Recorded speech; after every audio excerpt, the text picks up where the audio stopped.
네, 반갑습니다. 다시 이렇게 영상으로나마 우리 제이하우스 정기 예배를 드릴 수 있게 하시면 주님 감사합니다. 우리 먼저 기도하시면서 정기 예배 찬양 하나님께 드리도록 하겠습니다. 사랑이 많으신 하나님 아버지 감사합니다. 주님, 저희들을 이 코로나 시대에도 주님 잊지 않으시고 이렇게 주님께 예배드리게 하시면 주님 감사합니다. 주님, 비록 이렇게 한 자리에 모여서 예배드리지는 못하지만 그 드리는 그곳에서 주님께서 함께하여 주시고 그곳에 주님의 은혜에 가득할 수 있도록 주님 인도하여 주시옵소서. 오늘 이 찬양 가운데도 예배 가운데도 주님 함께하여 주시고 주님 홀로 영광 받아 주시옵소서. 감사드리며 예수님의 이름으로 기도드립니다. 아멘. 네, 우리 처음 찬양으로 나의 가는 길 하나님께 찬양하겠습니다.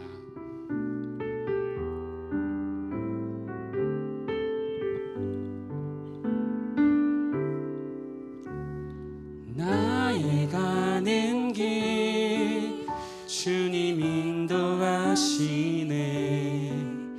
그는 보이지 않아도 날 위해 일하시네. 주 나의 인도자 항상 함께 하시네. 사랑과 힘 베푸시며 인도하시네.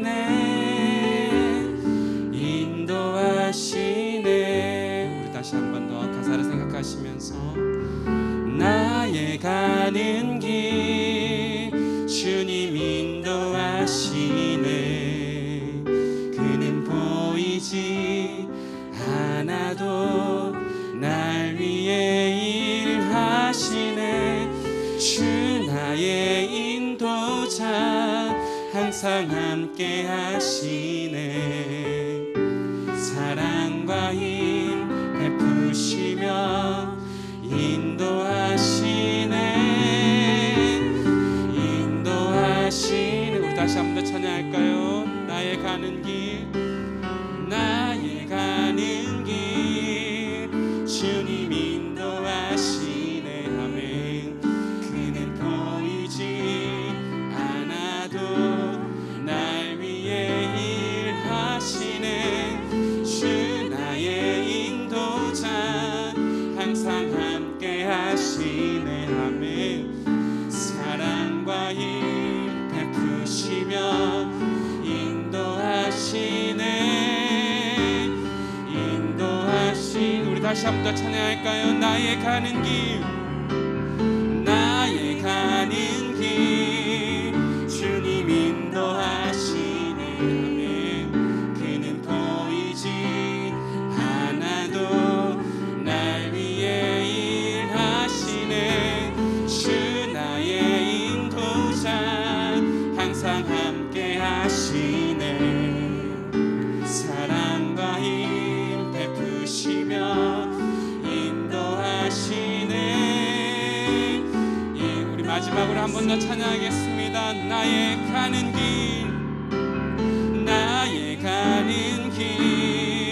주님 인도하시네. 그는 보이지 않아도 날 위해 일하시네. 주 나의 인도자 항상 함께 하시네. 사랑과 힘 베푸시며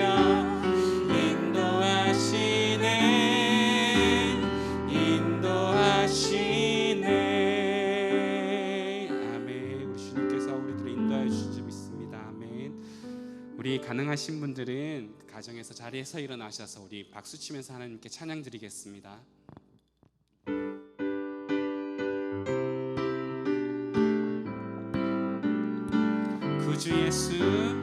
구주 예수 의지함이 심히 기쁜 일일세.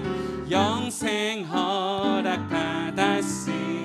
의심하지. 구주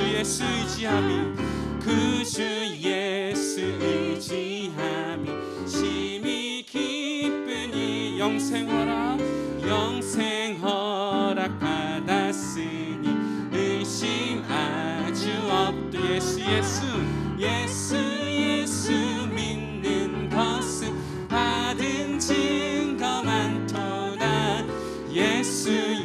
예수 귀한 예수 믿음 더욱 주 구주 예수 구주 예수 의지함이 심히 기쁜 주를 믿는 나의 마음 주를 믿는 나의 마음 그의 피에 적시네 예수 예수 믿는 것은 받은 증거 많도다 예수 예수 귀한 예수 기름 더운 구주 예수 의지하여 구주 예수 죄악 벗어버리네 죄악 벗어버리네 한이 받고 영생함 주께 모두 얻었네 예수 예수 믿는 것은 받은 증거 많도다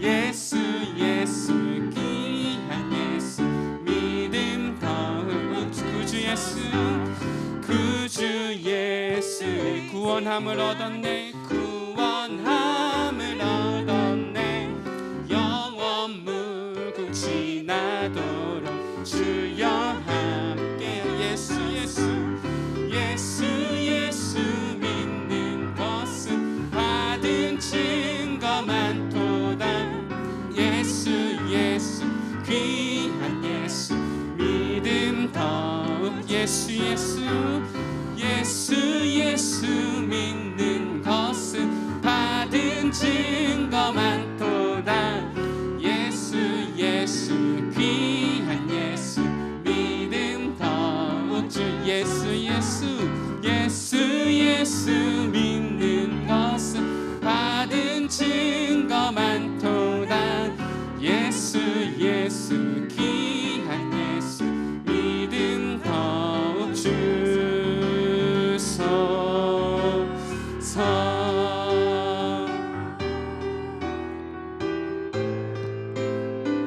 이 눈에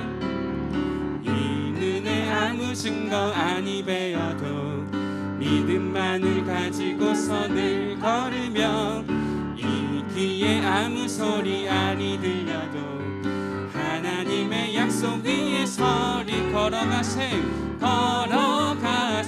믿음 위에 서서 나가세 의심 버리고 걸어가세 믿음 위에 서서 눈과 귀에 아무 증거 이 눈에 아무 증거 아니 배어도 믿음만을 가지고서 늘 걸으며 이 귀에 아무 소리 아니 들려도 하나님의 약속 위에서 아멘 걸어가세 믿음 위에 서서 나가세 의심 버리고 걸어가세 믿음 위에 서서 눈과 귀에 아무 증거 없어 이 눈이 보기에는 어떠하든지 이미 얻은 증거대로 늘 걸으며 이 맘에 의심 없이 살아갈 때에 우리 소원 주 안에서 이루 걸어가세 믿음 위에 서서 나가세 의심 버리고 걸어가세 믿음 위에 서서 눈과 귀에 아무 증거 주님의 거룩함을 두고 맹세한 주 하나님 아버지는 참 이쁘다 그 귀한 모든 약속 믿는 자에게 능치 못할 무슨 일이 있을 아멘 걸어가세 믿음 위에 서서 나가세 의심 버리고 걸어가세 믿음 위에 서서 눈과 귀에 아무 증거 없어 걸어가세 믿음 위에 서서 나가세 의심 버리고 걸어가세 믿음 위에 서서 눈과 귀에 우리 1절 한 번 더 찬양할까 이 눈에 아무 증거 아니 배어도 믿음만을 가지고서 늘 걸으며 이 귀에 아무 소리 아니 들려도 하나님의 약속 위에 서리라 걸어가세 믿음 위에 서서 나가세 의심 버리고 걸어가세 믿음 위에 서서 눈 가기에 아무 증거 걸어가세 믿음 위에 서서 나가세 의심 버리고 걸어가세 믿음 위에 서서 눈 가기에 아무 증거 없어 걸어가세 믿음 위에 서서 나가세 의심 버리고 걸어가세 믿음 위에 서서 눈 가기에 아무 증거 없어도 걸어가세 믿음 위에 서서 나가세 의심 버리고 걸어가세 믿음 위에 서서 눈 가기에 아무 증거 없어도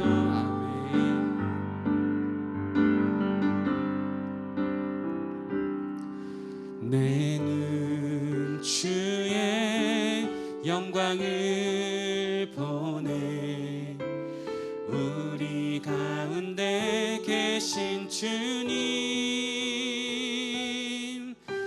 그 빛난 영광 온 하늘 덮고 그 찬송 온 땅 가득해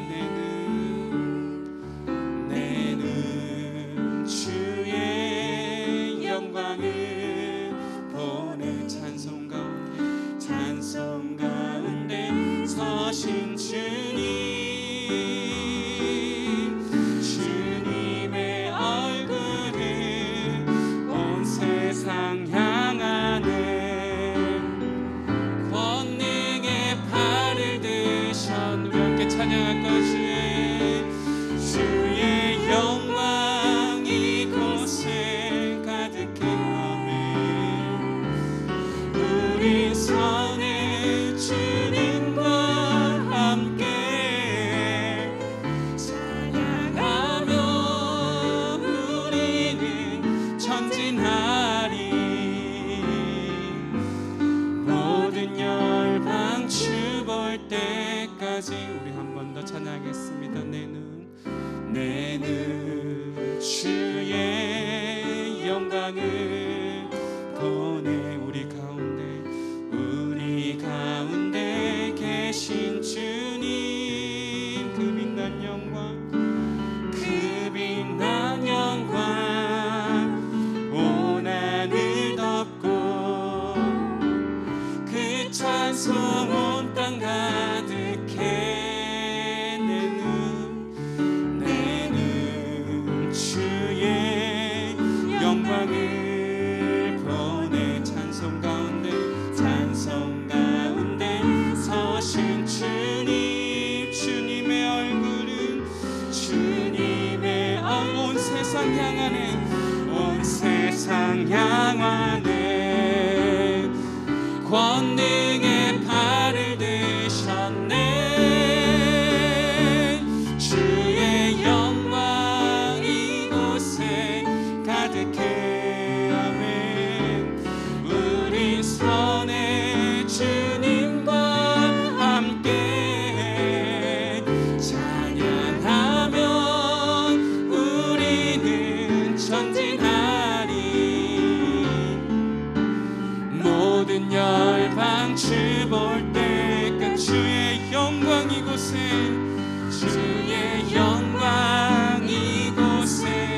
가득해 아멘 우리 선에 주님과 함께 찬양하며 우리는 전진하리 아멘 모든 열방 주님 마지막으로 한 번 더 찬양하겠습니다 주의 영광 이곳에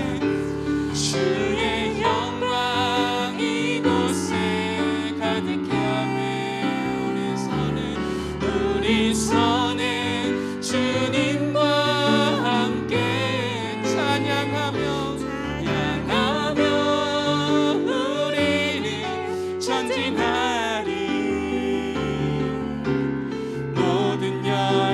주 볼 때까지. 우리 이 시간 기도할 때 하나님, 주님의 영광이 이곳에 가득한 줄 믿습니다. 주님, 저희들의 마음속에 주님 이곳에 주님의 영광이 한 번 더 가득하게 주님 인도하여 주시옵소서. 우리의 가정 위에 주님의 영광이 가득하게 하시고, 우리의 직장 위에, 우리의 사회, 가정 모든 곳에 주님의 영광이 가득하도록 주님 인도하여 주시옵소서. 이 제목을 기도하시고, 가정에 있는 개인의 기도 제목 주님 기도하여 주시고, 오늘 예배와 말씀 전하시는 목사님을 위해서 우리 주님의 이름 3번 크게 부르짖고 기도하겠습니다. 주여, 주여, 주여. 아버지 하나님, 주님을 감사합니다. 우리 주님 역시 주님 붙잡아 주옵소서. 우리 주님 제이하우스 위에 주님의 영광이 가득할 수 있도록 주님 인도하여 주옵소서. 제이하우스 예배에 주님의 영광이 가득하게 하시고, 오늘 밤 주님 바라볼 때까지 우리의 영광이 될 수 있도록 주님 도와주옵소서. 아버지 하나님, 주님 한 사람을 주님 나아갑니다. 아버지 주님 더욱더 주님 영광을 가득하게 하여 주옵시고, 아버지 주님의 주님 영광을 가득하게 하여 주옵시고, 주님의 영광을 인도하여 주옵소서. 주님 우리 자식 가정을 하나하나마다 주님의 영광을 도와 주옵시고, 은혜 주시고 주님 도와 주옵시고, 아버지 주님의 수를 인도하여 주옵소서. 오늘 예배해 주신 말씀을 주님 목사님 주님 붙잡아 주옵시고, 주님 더욱더 우리의 수를 인도하여 주옵소서. 감사합니다. 주님의 수를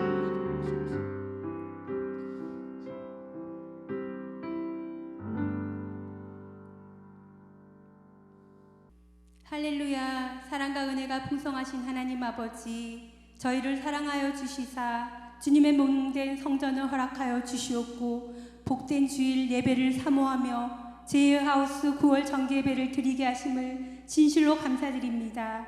이 어려운 환경을 핑계하는 영적 나태함에서 저희들을 깨워주시옵고, 어려운 이때 더욱더 기도와 말씀으로 예배 드릴 수 있도록 성령께서 친히 인도하여 주시옵소서.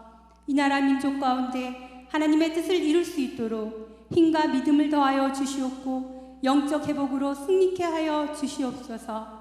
기름 부어 세우신 담임 목사님, 능하신 팔로 붙드사 이 모든 어려움 가운데 넉넉히 이길 능을 허락하여 주시옵고, 많은 사역 감당하실 때 하나님의 지혜가 충만케 하며 온 성도들을 믿음의 길로 인도할 수 있도록 강한 팔로 붙들어 주시옵소서.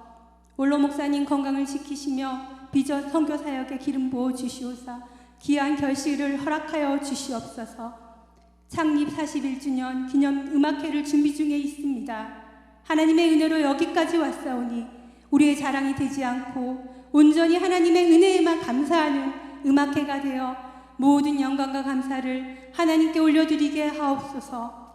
주님, 연약한 제이하우스 지체들을 기억하여 주시사 가정마다 눈물로 드리는 기도에 응답이 있게 하시며 잉태의 축복을 주시옵고, 어린 자녀들을 친히 주님께서 돌보아 주시사 주 안에서 건강하게 잘 자라게 하시며 직장을 축복하시고, 이직을 놓고 기도하는 가정 위에도 하나님의 선하신 방법대로 인도하여 주시옵소서. 날마다 제이하우스를 사랑으로 이끄시는 김등열 목사님 영육의 강건함을 허락하여 주시옵고, 넉넉히 사역 잘 감당케 하여 주시옵소서. 앞서서 섬기시는 부장님과 모든 분들, 이 모이지 못할 때 더욱 기도의 줄로 동요 주시사 기도로 하나 되어 부흥하는 제이하우스 되게 하옵소서. 이 시간 목사님께서 하나님 말씀을 선포하실 때 그 말씀으로 많은 열매 맺게 하옵소서. 하나님께 더 가까이 나아가 가정들이 회복하며 치유받는 시간 되게 하여 주시옵소서. 연약한 우리들, 이 가정들을 담이 없는 사랑으로 세우시는 거룩하신 예수님 이름으로 기도드립니다. 아멘.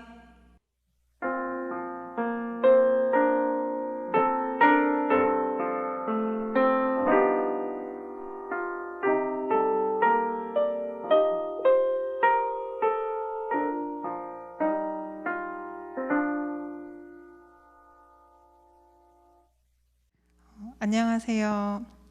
저는 제이하우스를 섬기고 있는 이다영 집사입니다. 저희 부부는 젊은 가정을 통해 늘 은혜 받고 있습니다. 청년대학부 생활에 익숙했던 저희 부부는 결혼 후 주일 예배 위주의 신앙생활을 하게 되면서 낯설고 외로웠던 시기가 있었습니다. 마침 그때 제이하우스에 등록하게 되었습니다.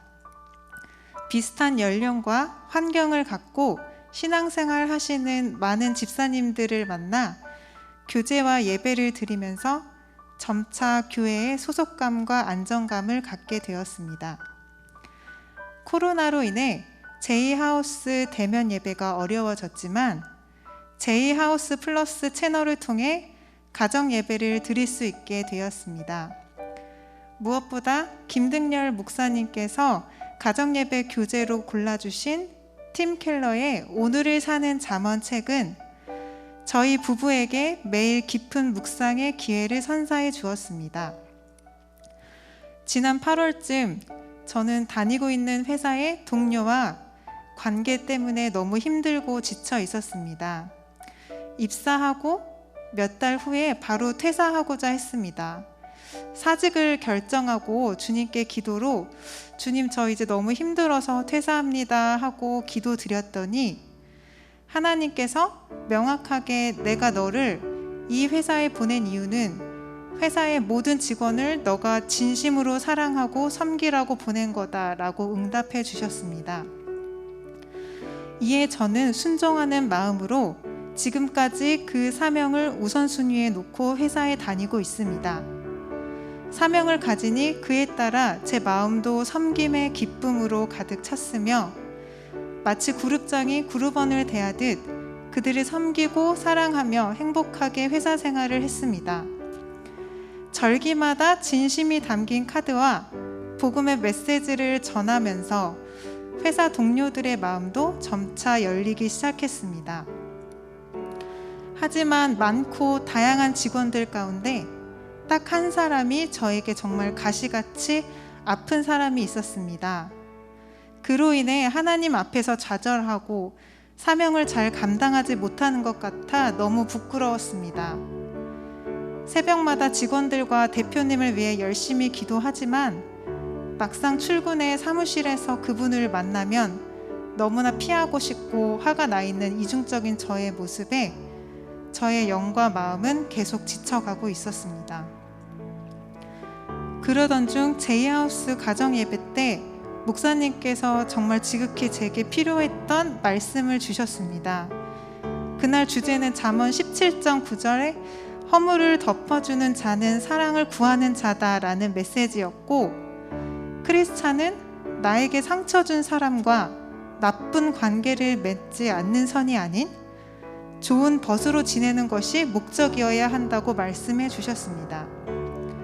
남의 허물을 지적하지 말고 덮어주며 그것도 완전히 덮어주어야 사랑을 구하는 자가 된다 하셨습니다. 그로 인해 다른 사람이 그의 허물을 보지 못할 만큼 완전히 덮어줌으로 그 사람이 조금씩 더 나은 사람으로 변화할 수 있는 계기가 된다는 것이었습니다. 그날 가정 예배를 드리면서 정말 많이 깨닫고 회개하며 제가 앞으로 어떻게 나아가야 하는지 그 방향을 알게 하셨습니다. 이렇게 제이하우스 가정 예배는 지극히 세밀한 삶의 방향을 제시해주는 정말 귀한 예배입니다. 특히 일반적인 큐티 형식이 아니라 김등열 목사님 말씀이 더해진 제이하우스 가정 예배는 젊은 부부인 우리에게 알맞은 깊은 은혜가 깃들어 있습니다. 결혼하고 아이가 생기며 서로에 대한 대화가 부족했던 저희 부부에게 이 예배는 더없이 소중한 시간이 되었습니다. 배우자와 함께 그날 주어지는 주제로 믿음의 생각과 마음을 나눌 수 있어 정말 좋았습니다. 앞으로도 제이하우스를 통해 매주 저희에게 주시는 말씀의 양식을 소중하게 여기며 기쁘게 참여하는 저희 부부가 되도록 노력하겠습니다. 감사합니다. 오늘 하나님께서 우리에게 주시는 거룩한 말씀은 구약성경 열왕기상 19장 1절부터 14절까지의 말씀, 열왕기상 19장 1절에서 14절까지의 말씀입니다. 저 여러분께서 같이 한 절씩 교독하시고 마지막 14절은 같이 읽겠습니다. 제가 먼저 읽겠습니다. 아합이 엘리야가 행한 모든 일과 그가 어떻게 모든 선지자를 칼로 죽였는지를 이세벨에게 말하니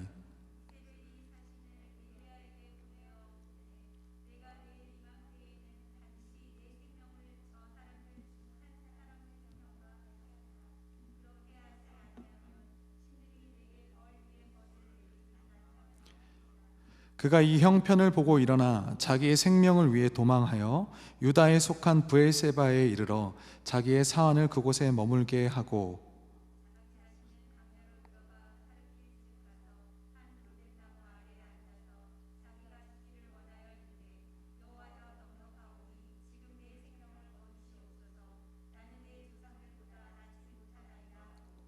로뎀나무 아래에 누워 자더니 천사가 그를 어루만지며 그에게 이르되 일어나서 먹으라 하는지라.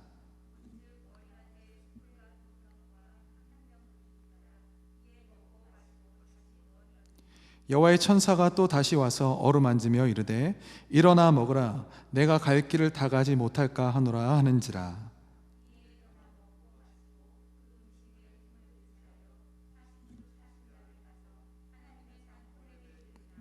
엘리야가 그 곧 굴에 들어가 거기서 머물더니 여호와의 말씀이 그에게 임하여 이르시되 엘리야야 내가 어찌하여 여기 있느냐.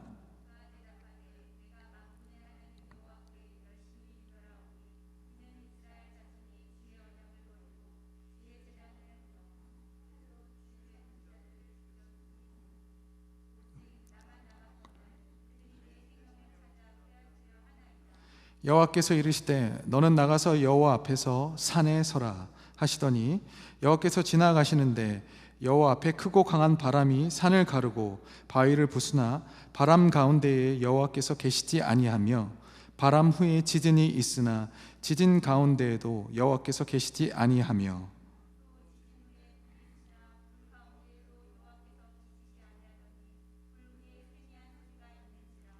엘리야가 듣고 겉옷으로 얼굴을 가리고 나가 굴 어귀에 섬에 소리가 그에게 임하여 이르시되 엘리야야 내가 어찌하여 여기 있느냐. 그가 대답하되 내가 만군의 하나님 여호와께 열심히 유별하오니 이는 이스라엘 자손이 주의 언약을 버리고 주의 제단을 헐며 칼로 주의 선지자들을 죽였음이오며 오직 나만 남았거늘 그들이 내 생명을 찾아 빼앗으려 하나이다. 아멘. 하나님의 말씀입니다. 지난주에 담임 목사님의 말씀은 제목이 그거였어요. 멈춘 곳에도 은혜가 있습니다. 사실은 이 제목만 들어도 은혜가 되는 정말 말씀이었습니다. 그 내용은 그랬죠. 우리가 나아가지 못하는 시간들, 뭔가 막혀있는 이 시간들 속에서 오히려 은혜가 없는 게 아니라 순종과 절제를 통해서 우리는 하나님의 멈추게 하시는 뜻을 알 수가 있고, 더 나아가 멈춤은 정지된 것이 아니라 다시 나아갈 준비를 하는 시간으로서의 은혜를 저희가 함께 살펴봤습니다. 오늘도 한 인물의 멈춰선 곳에 대한 이야기를 다루고 있는데요, 엘리야라는 사람에 대한 이야기입니다. 과연 이 사람이 어떤 상황과 어떤 환경 속에서 하나님이 허락하신 이 상황들을 이해하고 받아들였는지를 저와 여러분 살펴보겠습니다. 1절입니다. 아합은요 북이스라엘의 왕인데요, 원래는 사울과 다윗 그리고 솔로몬 때까지만 해도 단일 왕조로서 이스라엘이 유지되었습니다. 그러다가 솔로몬의 아들 르호보암 때에 예언이 있었고 북왕국과 남왕국으로 나눠졌고요, 북왕국은 북이스라엘로 칭하게 되고 남쪽은 남유다를 중심으로 해서 남유다 이렇게 갈라졌습니다. 아합은 북이스라엘 사마리아를 수도로 한 나라의 왕, 그러나 엄밀하게 말하면 이스라엘 12지파 중에 한 지파는 맞습니다. 그 왕이 엘리야, 북이스라엘에서 활동한 예언자 엘리야에게 또 그가 행한 모든 일과 그가 어떻게 모든 선지자를 칼로 죽였는지 이세벨에게 말하니, 이 1절만 보면 오해할 수 있는데 엘리야가 하나님의 선지자를 칼로 죽였는지 오해할 수 있는데 그게 아니라, 여러분 잘 아시는 것처럼 엘리야가 갈멜산이라는 전투에서 바알과 아세라의 제사장들 선지자들과 850대 1로 영적인 전투가 있었어요. 내용은 그랬습니다. 두 제단을 피워놓고 850명 대 1명, 여호와 하나님을 믿는 엘리야 그리고 바알과 아세라를 믿는 850명이 하나의 제단에 불을 붙이면 됩니다. 근데 불을 인위적인 불을 가하지 않고요, 그 신이 내려준 불로 그 제단을 사르는 겁니다. 먼저 선공이 바알과 아세라의 선지자들에 의해서 있었습니다. 그들이 자신들의 신의 이름을 부르며 춤을 추고 심지어 자해하기 시작했는데 그 제단은 아무런 변화가 없었습니다. 그걸 보면서 엘리야가 조롱했어요. 너희의 신들이 자느냐? 그러면서 엘리야가 이번에 나설 때요, 이렇게 했습니다. 그냥 마른 장작에도 불을 붙이기가 어려운, 그건 기적이잖아요. 근데 물을 부었습니다. 물 덩어리, 물을 막 부었어요. 절대 사람이 불을 붙여서는 붙일 수 없다는 얘기죠. 그 후에 엘리야가 하나님께 기도했을 때 불이 이 제단, 여호와의 제단에 임했고, 그 승리로 인하여 그 승리의 전리품으로서 그 850명의 선지자들의, 그 바알과 아세라의 선지자들을 죽였던 이 전투가 갈멜산 전투예요. 바로 그 이야기를 아합이 이세벨, 누구냐면 자기의 아내이자 북이스라엘 왕국의 왕비, 그리고 더 정확하게 보자면 이세벨은 두로 왕의 딸이에요. 두로는 바알 신앙의, 우리로 치면 예루살렘 같은 곳이에요. 그래서 그 지역의 왕의 딸, 그 바알의 신에 힘입어 나라를 세운 그 국가의 딸이었어요. 자신의 선지자 850명을 죽였다는 이야기를 듣게 된 후 벌어진 이야기들입니다. 이세벨이 사신 메신저를 시켜서 엘리야에게 이렇게 보냈습니다. 2절입니다. 이르되 내가 내일 이맘때에 반드시 너의 생명을 저 사람들 중, 누구죠? 850명의 사람들 중 한 사람의 생명과 같게 하리라. 그렇지 않으면 신들이 내게, 이세벨이요, 내 위에 벌 위에 벌을 내림이 마땅하리라. 어제는 엘리야가 공격수였어요. 이겼죠.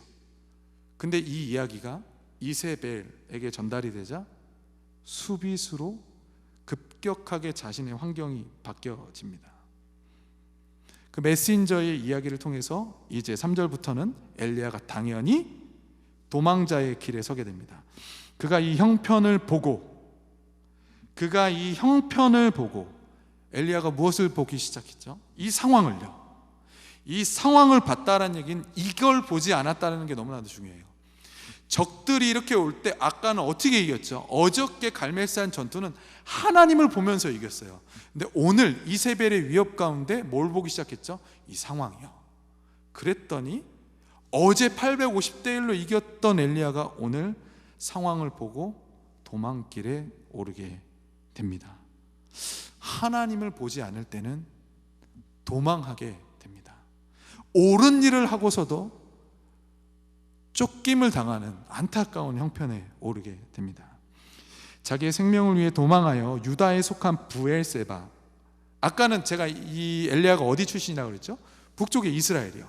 지금 유다의 남쪽으로 내려가서 속한 브엘세바에 이르러 자기의 사환이 뭐냐면 제자, 영적 제자를 그곳에 머물게 하고, 브엘세바에 자기의 제자는 남겨두고 자기는 좀 더 깊숙하게 들어가게 됩니다. 그래서 어딘지 알 수 없어서 여기를 어떻게 써 있냐면 자기 자신은 4절에 광야로 들어갔더라. 그것도 하룻길을 쭉 걸어 들어간 겁니다. 가다가 저희가 잘 아는 로뎀나무 아래에 앉았습니다. 여러분, 로뎀나무 아래에 앉았다는 얘기는요, 아까 비슷합니다. 이 나무 아래에 앉지 않았다는 게 너무나도 중요해요. 광야의 뜨거운 태양빛을 피하는 것이 생명 유지의, 생존의 절대적인 조건인데, 광야에서 그늘을 가질 수 있는 나무는 두 개가 유일합니다. 성경의 표현은 히띄나무, 우리로 치면 아카시아 있죠. 그게 잎이 많잖아요. 예, 또 다른 하나는 종려나무, 우리에게는 올리브나무. 두 개만 즉 화렵수예요. 그래서 그늘이 있기 때문에 광야에서도 살 수가 있습니다. 그러나 지금 어디를 갔죠? 로뎀나무요. 로뎀나무는 대쌀이 나무라고 합니다. 우리나라 말로. 쌀이 어디서 들어본 것 같지 않으세요? 쌀이가 아니라 쌀이. 우리 남자 집사님들 군대에서 제설 작전할 때 그 쌀입이 있잖아요. 그거 어디 이파리 있나요? 쭉 길다가 그거 하나밖에 없죠. 이렇게 된 거예요. 이렇게 이파리가 하나도 없고 나무가 이렇게 됐으면 가릴 수 있어요, 없어요? 근데 거기에 앉았어요. 그 자리에 앉았다는 얘기가 뭐냐면 바로 다음에 나옵니다. 자기가 죽기를 원하여 포기한 겁니다. 이렇게 말합니다. 여호와여 넉넉하오니 지금 내 생명을 거두시옵소서. 이 넉넉하다는 게 뭘까요? 내가 충분히 계산해 봤는데 나 죽기 딱 좋습니다. 충분한 조건이 되었습니다. 이런 얘기입니다. 나는 내 조상들보다 낫지 못한 형편이니 쫓기고 있으니 이제 내 생명을 거두어 달라고 기도한 겁니다. 그때의 이야기가 5절 로뎀나무 아래에 누워 자더니, 그러다가 태양빛에 취해서 정신을 잃고 누워 자더니 천사가 그를 어루만집니다. 천사가 그를 어루만집니다. 그에게 이르되 일어나서 먹으라는지라. 6절입니다. 본즉 머리밭에 숯불에 구운 떡과 한 병 물이 있더라. 자, 지금 천사가 와서 첫 번째로 한 거는 어루만져줬어요. 몸을 만졌다는 것이 아니라 그의 지친 마음, 심중을 헤아려 줬다라는 겁니다. 누가요? 천사가. 하나님이 보낸 하나님의 종들이 와서 하나님의 사람을 위로하는 은혜가 있다라는 겁니다. 두 번째는 음식을 제공했어요. 떡과 물을 줬습니다. 사실 떡과 물을 생각하면 이전에 유사한 경험이 있어요. 엘리야가 사르밧이라는 지역에 가서 과부에게 한 끼 먹고 죽을 떡과 기름을 받았다가 마르지 않는 선물을 줬던 그 구원의 은혜를 받던 겁니다. 바로 그 일을 자신이 하나님께로부터 받고 있는 것입니다. 그리고 또다시 천사가 어루만지면서 그에게 힘을 더했는데, 언제까지 힘을 더했냐면 계속 먹고 마시게 하면서 8절입니다. 이에 일어나 먹고 마시고 그 음식물의 힘을 의지하여 40주 40야 40일 밤낮으로 걸어가서 어디에 이뤘죠? 하나님의 산 호렙에 이를 때까지. 여러분, 하나님의 산에 호렙에 이를 때까지, 여러분 천사는요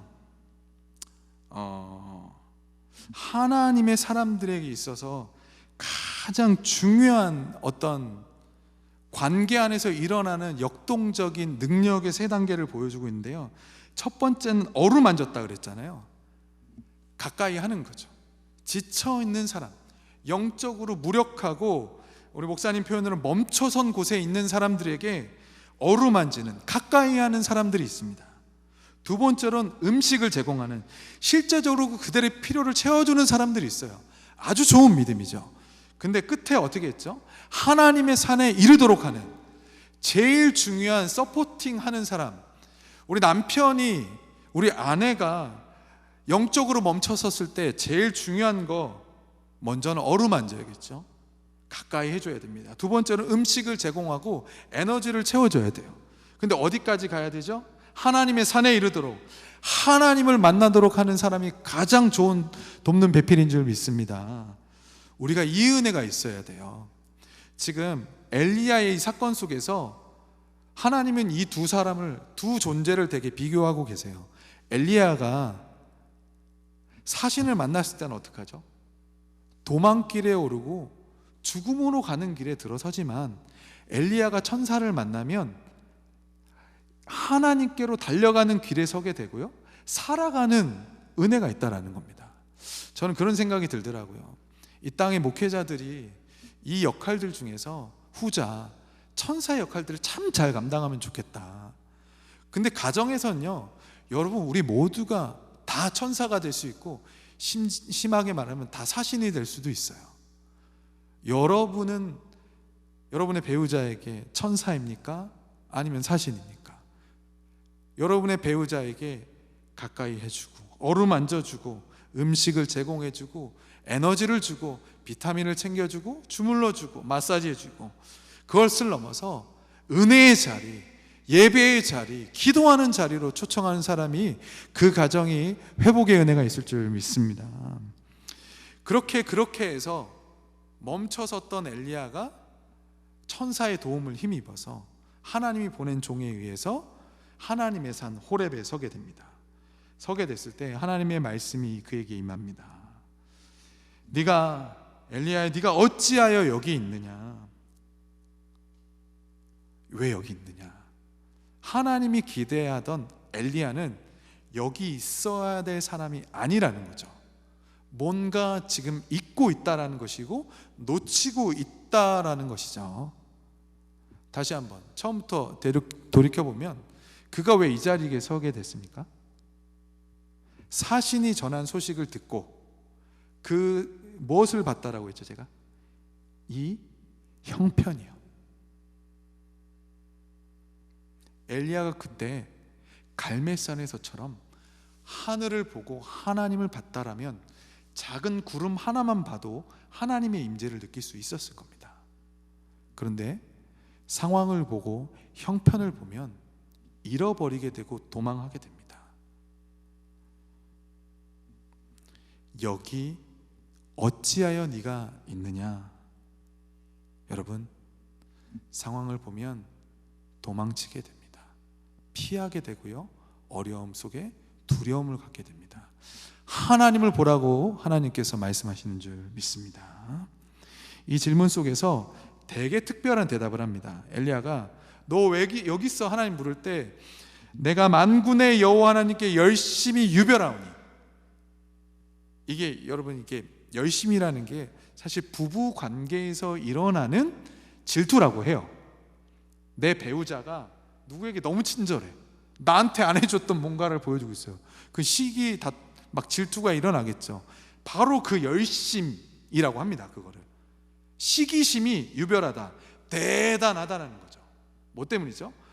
이 당시에 북이스라엘이 아까 말했던 바알과 아세라에게 자꾸 넘어가니까 이게 영적으로 불붙는 마음이 자꾸 질투심이 나고 하나님이 아닌 다른 사람들을 사랑하니까 내가 화가 났던 거예요. 여호와를 향한 사랑 때문에 질투심이 불일듯이 일어났다라는 거예요. 나는 그랬었는데 지금 내가 여기 있습니다. 지금 내가 위협을 받고 있습니다. 그렇게 하나님께 열심이었던 내가 이런 어려움을 겪고 있습니다. 한탄하는 자리에 지금 계속해서 머무르면서 회복되어지지 않아요. 그래서 하나님께서 특단의 조치를 내립니다. 변화되지 않고 하나님을 여전히 바라보지 않는 그에게 다시 한번 한 장소에 세우는데 여호와의 산 앞에 서라라고 말해요. 그러면서 크고 강한 바람을 일으키시고 그 다음에 지진을 일으키시고 불을 내리셨는데 이렇게 써 있어요. 여호와께서 거기 계시지 아니하더라. 그리고 마지막으로 세미한 음성을 들렸을 때 엘리야가 듣습니다. 내가 어찌하여 여기 있느냐? 아까 안 물었던 그 이야기를 또 듣습니다. 또 똑같이 얘기해요. 내가 만군의 하나님 여호와께 열심히 유별했죠. 그게 다였어요. 내가 어떻게 살아왔는데 이게 형편이 이거밖에 안 됩니까? 내 형편을 계속해서 바라보는 엘리야, 멈춰선 곳에 계속 머물러 있다라는 겁니다. 제가 이 말씀을 오늘 나누고자 했던 이유 중에 가장 큰 근본적인 이유는요, 이 본문을 해석하는 데 있어서 세미한 음성만이 엘리야가 캐치한 하나님의 임재가 있었잖아요. 그래서 하나님의 능력 중에 가장 큰 건 위로다, 뭐 세밀한 음성이 우리에게 들려오는 제일 좋은 은혜이다, 뭐 이런 내용을 제가 많이 들었어요. 어렸을 때부터. 크고 강한 것들 가운데서는 오히려 하나님을 임재를 깨닫지 못했고, 이 작은 것 가운데 때론 들려오는 때가 있다. 은혜는 작은 것이다, 뭐 이런 설교를 들었어요. 은혜는 작은 것으로도 오는 줄 믿습니다.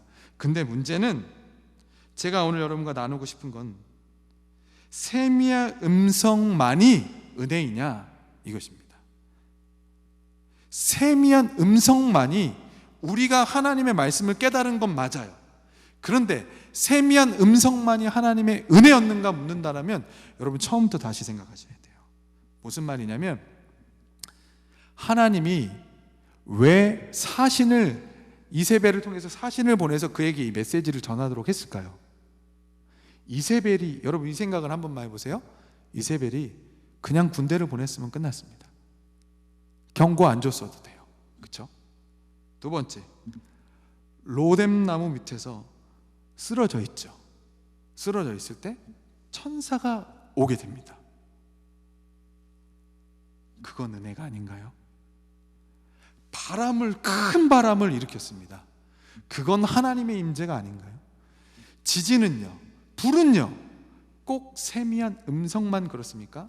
여기서 사람들이 굉장히 큰 오해 속에 있는 게, 우리가 말하는 은혜는 우리가 인식하고 우리가 깨닫고 우리가 느끼는 은혜만 은혜로 받아들이고 있다는 거예요. 저는 이게 오늘 여러분과 나누고 싶은 가장 핵심이었어요. 엘리야의 삶 가운데 내가 여호와에 대해서 열심히 유별했는데 마치 자기만 하나님을 열심히 사랑한 것처럼, 하나님의 은혜는 이 상황을 보니 나에게는 없었던 것처럼 잘못 생각하고 있다는 거죠. 왜요? 세미한 음성만 하나님을 기억하게 됐으니까. 내가 알고 내가 느끼고 내가 받아들이는 것만 은혜라고 생각하니까요.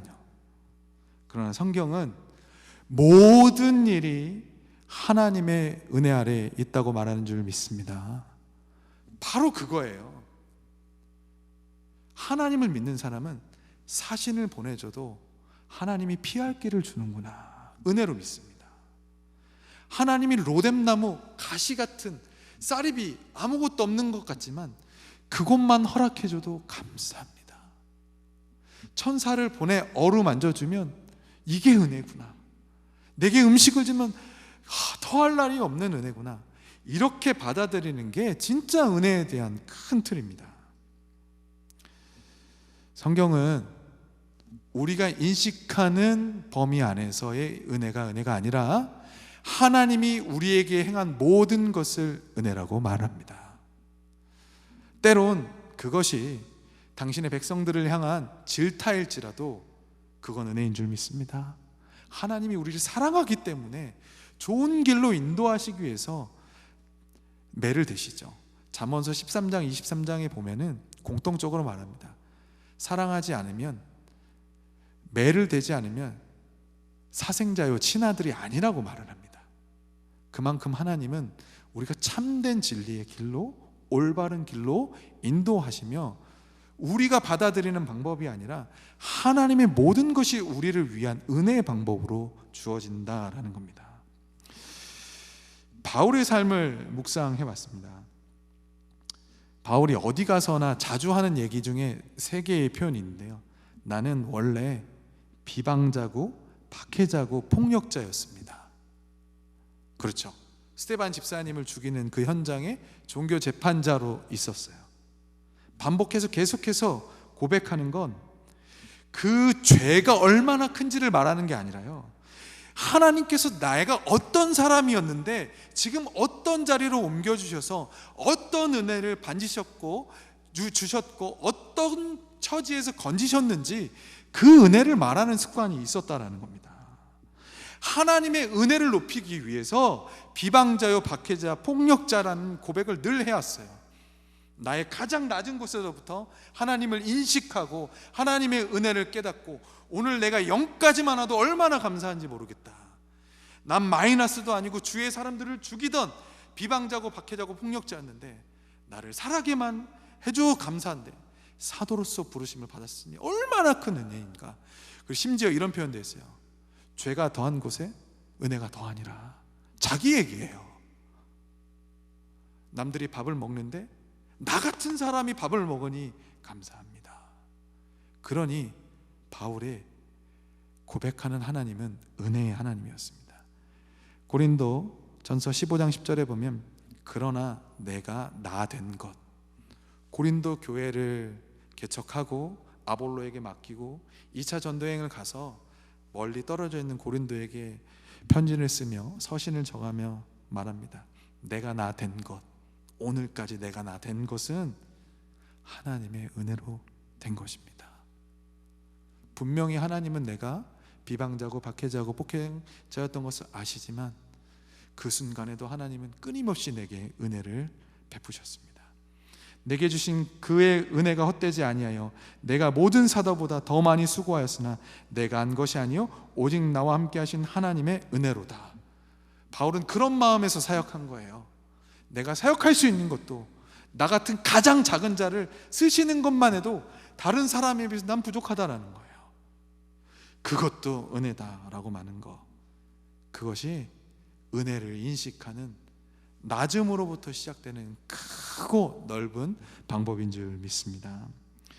여러분 생각해 보면 다윗의 삶은 은혜로웠을까요? 17세에 버젓이 사울이라는 왕이 기름 부음 받고 왕이 되어 있는데 그가 동시대 인물로서 기름 부음을 받습니다. 16년 반을 도망자의 신세가 되었습니다. 이 형편을 보면 좋은 일입니까? 은혜로운 일입니까? 그러나 하나님을 보면 그의 삶은 은혜인 줄 믿습니다. 다윗의 집안에서 잊혀진 사람, 자식 취급을 못 받아서 목동, 종이 하던 목자를 하던 그가 하나님의 은혜로 이 형제들 가운데 기억이 되고 하나님의 나라의 유업을 잇는 다윗의 나라를 이어가는 은혜입니다. 요셉이 죽을 고비를 넘겨서 종이 되었죠. 총리가 되었습니다. 이게 다 은혜입니까? 저는 총리 안 해도 좋으니 형제들이랑 그렇게 지내는 게 싫습니다. 저는 총리 안 해도 되니까 죄수가 돼서 감옥에 갇히는 게 싫습니다. 그러나 요셉의 삶의 마지막 끝에 창세기 39장은 이렇게 써 있어요. 여호와께서 그와 함께 하심으로 그의 삶이 형통하였더라. 상황을 보면 이해할 수 없겠지만 하나님을 보면 믿음의 사람들은 멈춰선 곳에서도 달려나갑니다. 더 정확하게 말하자면요, 하나님의 은혜는 멈춰선 곳에서 작동하는 게 아니라 한 번도 멈춘 적이 없는 줄 믿습니다. 우리가 고백해야 되는 것은 우리가 못 볼 뿐이지 하나님의 은혜는 어제나 오늘이나 내일도 변함이 없다라는 겁니다. 오늘 재밌는 에피소드가 있었어요.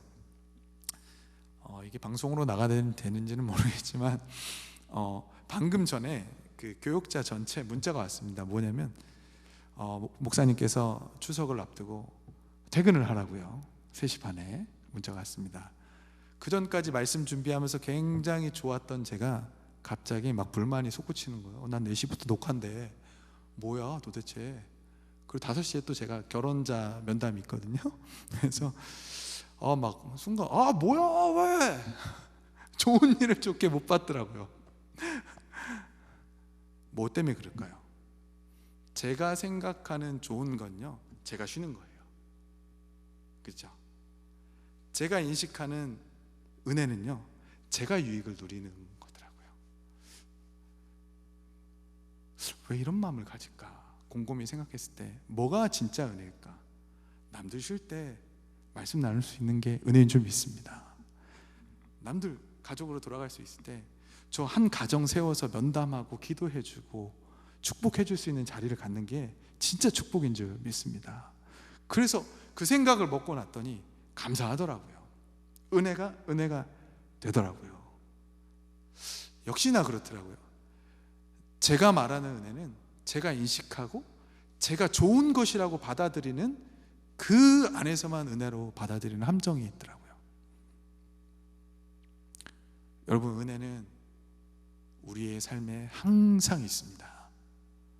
내가 인식하지 못하고 받아들이지 못하고 내게 유익이 되지 않은 것 같으면 그렇게 생각하지 않기 때문에 하나님의 깊고 넓으신 뜻을 받아들이지 못하는 겁니다. 이제 마치려 합니다. 은혜는 여러분 안에, 그리고 여러분과 함께, 그리고 계속해서 영원할 것입니다. 왜냐하면 하나님은 은혜로운 분이시기 때문입니다. 우리가 우리의 생각을 조금 내려놓고 하나님을 보고자 한다면, 상황이 아니라 내 생각이 아니라 하나님을 보고자 한다면 우리는 넘치는 감사로 하나님께 영광 돌릴 줄 믿습니다.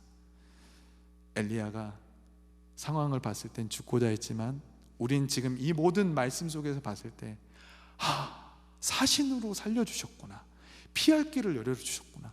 로뎀나무로 그래도 숨을 곳을 주셨고, 천사를 보내고 어루만져 주시고 음식을 주시고, 그를 통해서 40주 40년을 달려가 하나님의 산에 오르게 하셨구나. 이 모든 것, 하나님은 오히려 우리를 향한 열심히 유별하시구나. 우리를 향한 성실하심이 유별하시구나. 우리는 깨닫게 되는 줄 믿습니다. 이 가을 중추절 하나님께 감사하십니다. 하나님의 은혜를 노래하십시다. 찬양하겠습니다.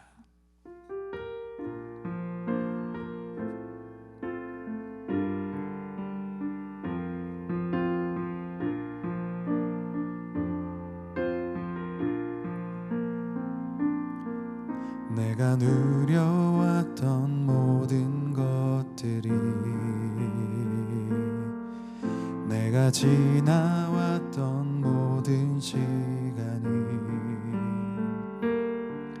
내가 걸어왔던 모든 순간이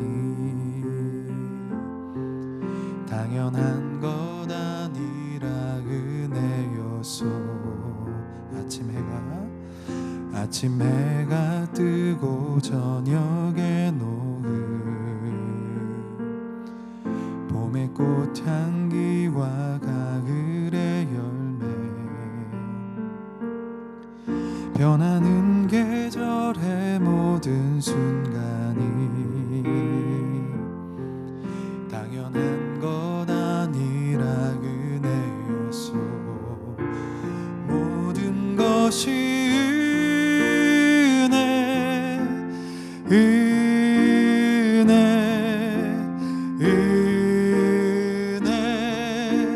한없는 은혜, 내 삶에 당연한 것 하나도 없었던 것을, 모든 것이 은혜였소. 내가 이 땅에 태어나 사는 것, 어린아이 시절과 지금까지 숨을 쉬며 살며 꿈을 꾸는 삶, 당연한 것 아니라 은혜였소. 내가 하나님의 자녀로 살며 오늘 찬양하고 예배하는 삶, 복음을 전할 수 있는 축복이 당연한 것 아니라 은혜였소. 모든 것이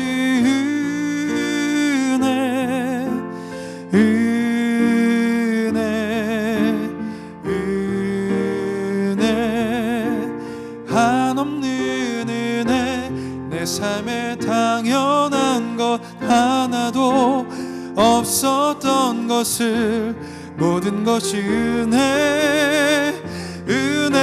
은혜였소. 모든 것이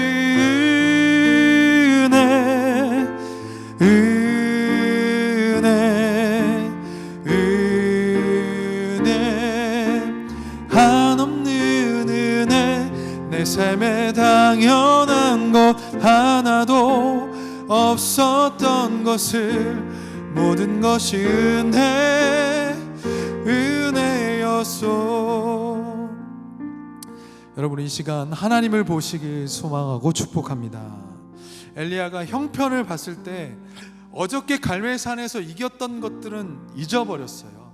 오늘 내가 힘든 것을 묵상할 때는 마치 그 형편이 나처럼, 그것이 신앙의 전부인 것처럼, 그것이 하나님의 전부인 것처럼 오해할 수 있어요. 그러나 성경은 말합니다. 사신을 보냈던 것도 나, 로뎀에 쉬게 한 것도 나, 천사를 보낸 것도 나. 하나님의 은혜와 성실하심은 끊임이 없는 줄 믿습니다. 우리 하나님을 보십시다. 여러분의 삶이 고달플수록, 그 힘든 시간이 왔을수록 형편에 눌리지 마시고 하나님과 동행하며 승리하는 여러분 되시길 축복합니다. 먼저 기도하실 때 하나님, 내가 하나님 보게 하여 주시옵소서, 하나님 바라보게 하여 주시옵소서. 그러기 시작할 때 하나님의 은혜를 묵상하며 깊이 감사하며 나가는 은혜를 주실 줄 믿습니다. 주여, 3번 외치고 기도합니다. 주여, 주여, 주여. 하나님 아버지 감사합니다. 오늘도 엘리야의 말씀을 통해서 그가 무너졌던, 믿음이 사라졌던 시간들을 바라봅니다. 아버지 하나님, 그가 무엇을 보았습니까? 상황과 형편과 환경을 보기 시작할 때 그의 믿음이 무너져 도망하고 말았습니다. 그러나 하나님 우리에게 말씀하십니다. 나를 보아라. 너희를 향한 성실한 나를 보아라. 신실한 나를 보아라. 진실하시고 인자하심이 영원하신 하나님을 보게 하여 주시옵소서. 우리를 향한 끊임없는 사랑의 주님, 아들까지 내어주신 주님, 아버지 하나님, 우리에게 천사를 내어주시며 보내주시며 먹이시고 어루만져 주시고 하나님의 산에 오를 수 있도록, 하나님을 붙들고 나아갈 수 있도록 도와주시는 주님이여, 그 주님을 바라보게 하여 주셔서 상황과 나를 동일시하지 않게 하시고 상황과 하나님의 능력을 동일시하지 않게 하여 주시고, 오히려 어려울 때일수록 높고 넓으신 하나님의 은혜, 하나님의 그 사랑, 하나님의 신실하심을 기대하며 나갈 수 있는 우리들이 되게 하여 주시옵소서. 하나님, 우리를 하나님을 바라보는 우리들이 되게 하여 주시옵소서. 하나님을 생각하는 우리들이 되게 하여 주시고, 문제를 바라보는 우리들이 아니라 하나님을 높이며 하나님의 이름을 높이며 하나님을 찬양하며 하나님을 높이며 기도하며 승리하며 나가는 우리들 되게 하여 주시옵소서. 이 말씀을 반대로 뒤집어 볼 때에 오늘 하나님을 본다면 이 나락 같은 삶에서도 갈매산처럼 승리할 줄 믿습니다. 하나님 은혜를 더하여 주시옵소서. 도와주시옵소서. 우리 두 번째로 한 가지만 더 기도하겠습니다. 엘리야가 왜 열심히 유별하다라고 비꼬아 말했습니까? 자기만 하나님에 대해서 열심인 것처럼 오해했어요. 그러나 오늘 말씀 보면 하나님이 늘 열심히 그의 삶을 살았다라고, 그를 위했다라고 우리는 분명히 알 수 있습니다. 왜 인식하지 못했을까요? 내 생각, 내가 보기에 좋은 것들만 난 은혜로 생각했습니다. 내가 원하는 방법, 내가 원하는 결과만이 은혜라고 생각했죠. 기도했을 때 마찬가지죠. 합격하고 붙고 잘 되면 은혜지만 떨어지면 은혜가 아니잖아요. 잘못된 거잖아요. 하나님 우리를 벌한 거잖아요. 아닌 줄 믿습니다. 하나님은 언제나 오르시고 하나님은 언제나 우리에게 좋은 것 주시는 분인 줄 믿습니다. 사신을 보내서도 우리를 살리는 분이세요. 하나님 우리를 위하시고 아들을 내어주시기까지 위하시는 분, 우리를 구원하는 분인 줄 믿습니다. 그래서 우리 이 시간 내려놓읍시다. 내가 생각하는 좋은 것들이 결국 나를 하나님께 오해하도록 만듭니다. 하나님, 하나님의 방법을 깨닫게 하여 주셔서 하나님 우리를 위한 그 충만하고 넓으신 걸 다 느끼며 살아가는 복을 주시옵소서. 내게 때론 채찍을 주시더라도, 내게 매를 주시더라도 감사할 수 있는 우리들, 하나님 주신 모든 것이라면 은혜로 여길 수 있는 우리들이 되게 해달라고, 하나님의 은혜를 깨달아갈 수 있는 진짜 넓고 큰 눈을 허락하여 주시옵소서. 주여 3번 외치고 기도합니다. 주여, 주여, 주여. 아버지 하나님, 이 시간 기도하며 나아갑니다. 아버지 하나님, 이 시간 기도하며 나아갑니다. 하나님, 우리가 보기에 좋은 결과들만이 은혜라고 생각했습니다. 이 상황은 하나님이 주신 것이 아니라고, 하나님이 멈춰선 것이라고 생각하고 오해했던 엘리야처럼 내가 시험 볼 때에 중요한 관문을 섰을 때 합격하고 잘 되는 것만이 하나님의 일들로 생각했습니다. 하나님, 이 생각들을 내려놓고 하나님이 주신 모든 것이 선하고 하나님께서 내게 주신 모든 삶이 귀한 것이기에 버릴 것 하나 없이 내가 누려왔던 모든 것들을 감사하며 지내는, 아버지 당연한 것도 하나 없고 부족한 것도 하나 없고 하나님의 은혜에, 하나님의 사랑의 품에 있었던 것을 고백하며 살아가는 우리들이 되게 하나님 축복하여 주시옵소서. 내 눈을 열어 깨닫게 하시고 하나님의 크고 기이한 일들을 바라보게 하여 주셔서 늘 감사가 넘치는 우리들이 되게 하여 주시고, 하나님에 대한 인식과 하나님에 대한 깨달음과 감격 속에서 살아가는 이 가을이 되도록 축복하여 주시옵소서. 하나님 인도하실 줄 믿습니다. 기도하겠습니다. 하나님, 우리를 향한 하나님의 열심이 유별한 줄 믿습니다. 우리만 하나님을 향한 열심이 유별한 것이 아니라 사신을 통해 피할 길을 내어주시고 살려주시고 광야에 들어갔어도 사람들의 눈을 피하여 도망했을지라도 천사를 보내서 어루만져 주시고 먹여주시고 다시 하나님의 산에 올 수 있도록 용기와 힘을 주시는 하나님인 줄 믿습니다. 그 하나님, 우리의 하나님, 은혜로운 하나님을 고백하며 이 가을 중추절 감사의 고백을 올려드립니다. 하나님, 우리에게 감사가 부족한 것은 이 세상이 말하고 내 생각이 말하는 좋은 결과들만이 은혜라고 고백하는 한계 속에 살아왔습니다. 하나님, 그 수준을 벗어나 하나님께서 내게 주신 모든 것이 감사함으로 받을 때 선하고 유익한 줄, 은혜인 줄 믿습니다. 하나님의 크고 넓으신 다 우리가 헤아릴 수 없는 계획들 가운데 우리가 있음을 고백하오니 그저 감사하고 그저 은혜로 고백하며 감격하는 우리들이 심령에 될 수 있도록 젊은 가정과 우리 교사분들을 축복하여 주시옵소서. 우리의 눈을 열어 주님의 기이한 것들을 바라보게 하시고 실망하거나 낙심하여 숨지 아니하고 형편을 보고 낙심하지 않게 하여 주시고 하나님을 보아 다시 한번 갈멜산에 올라 승리하는 우리들대로 축복하여 주시옵소서. 은혜의 주 예수 그리스도의 이름으로 기도 올리옵나이다. 아멘. 다 함께 일어나셔서 나에만 받으소서 찬양하시면서 봉헌하시겠습니다.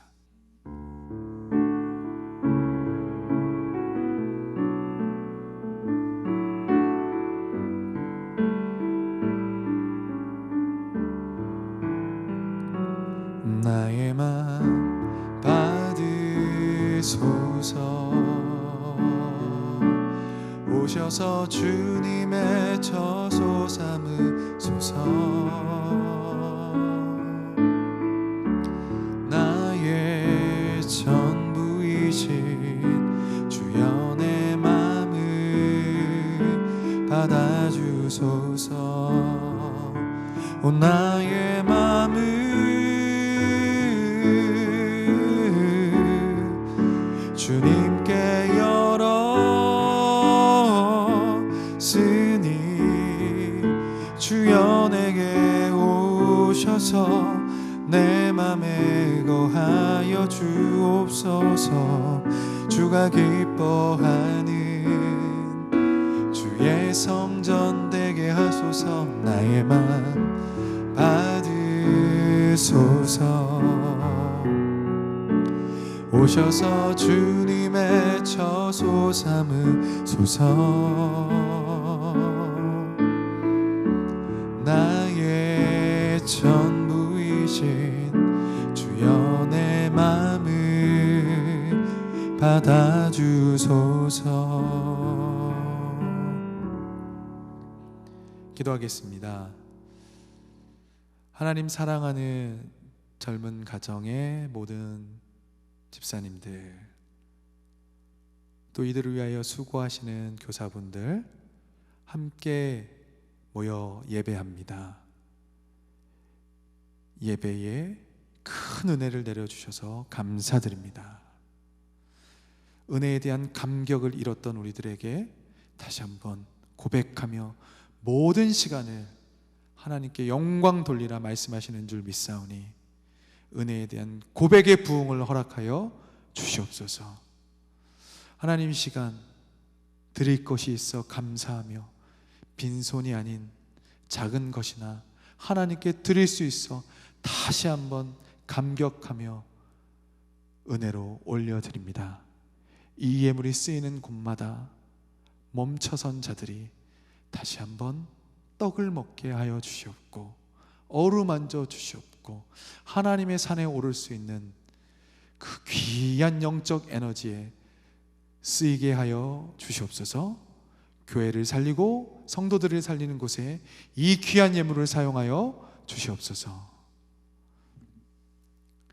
이제는 우리 주 예수 그리스도의 은혜와 하나님의 크신 사랑과 성령님의 감화 감동 교통하시고 충만하심이 모든 것이 은혜임을 고백하며 하나님께 감사로 영광 돌리며 매 순간을 하나님께 영화롭게 하길 원하는 이 자리에 있는 젊은 가정의 모든 집사님들과 이분들을 위하여 충보하는 교사분들을 위해 사랑하는 교회야 모든 가정 위에 이제로부터 영원까지 함께 하시기를 간절히 축원하옵나이다. 아멘.